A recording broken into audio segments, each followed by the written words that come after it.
a càrrec del Guillem Perarnau amb el títol Permutacions que eviten certs patrons. Okay, thank you all. In my talk there will be no black holes anymore, so I will turn the topic a little bit to a problem in much more simple structures, which are permutations. Most of you know what's a permutation, but I just want to give some definitions in case some people don't know. So we will select some n and m, some integers, and m will be large, and m will be small. And a permutation will be just an ordering of the first n integers. A pattern will be an ordering of the first m integers. Yeah? And we want to find somehow this pattern inside the permutation. And how we will define the containment of this pattern.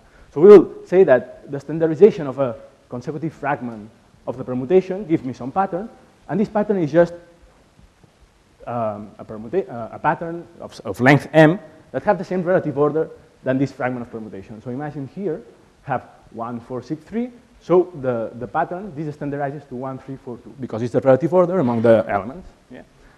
And the thing that I want to study is, okay, I will say that this permutation contains some pattern if for some positions this thing standardizes to the pattern that I'm given. For example, this permutation contains the 1, 3, 4, 2 because these 4 positions standardize to this, but avoids 1, 4, 3, 2 because there are no positions that are standardized to 1, 4, 3, 2. Yeah. So these are some basic notions. What is these things interesting? So imagine that I have a permutation. I can draw the permutation as a graph, so meaning that first position is 1, then 4, 6, 3, 7, 8, 5, 2. And then, for example, if I look at the number of appearance of this pattern, 1, 2, is just the number of ascendings. Because when I look at two positions that are ascending, this is the number of appearance of this pattern. Descendings, I would do it with the pattern 2, 1. For example, I can also count the number of peaks by looking at these two patterns, 1, 3, 2, and 2, 3, 1.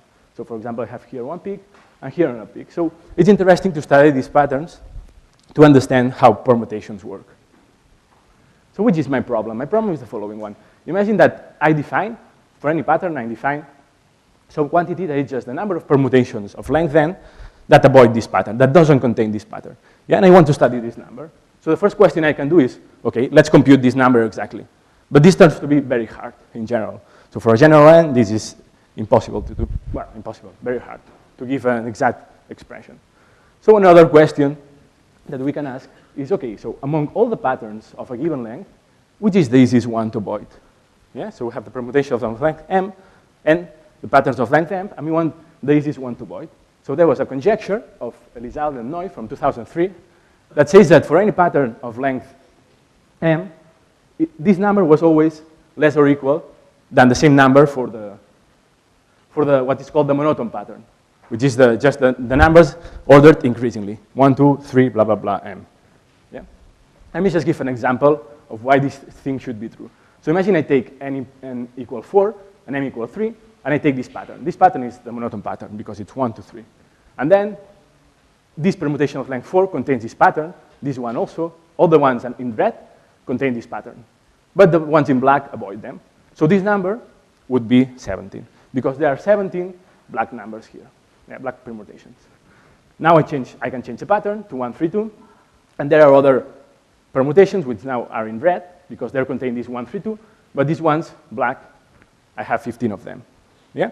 So I can do this for all the permutations, for all the patterns of length 3, and I see that indeed the one that gives me this quantity, the largest one, is exactly the 1, 2, 3. Yeah?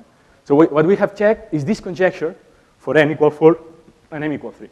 And the problem is, okay, what can we say about general m and general n? So what we have proven, I have proven, another guy also proved it independently, is that this conjecture is in fact true. So you can show that for any n and for any m, this thing holds. So the easiest pattern to avoid is always the monotone one. You can think about why is this true, intuitively speaking. And moreover, we are also able to provide some explicit bounds on this thing. This thing is, in general, very hard to compute, but you can give some upper bounds and some lower bounds, depending on m, which is that this thing.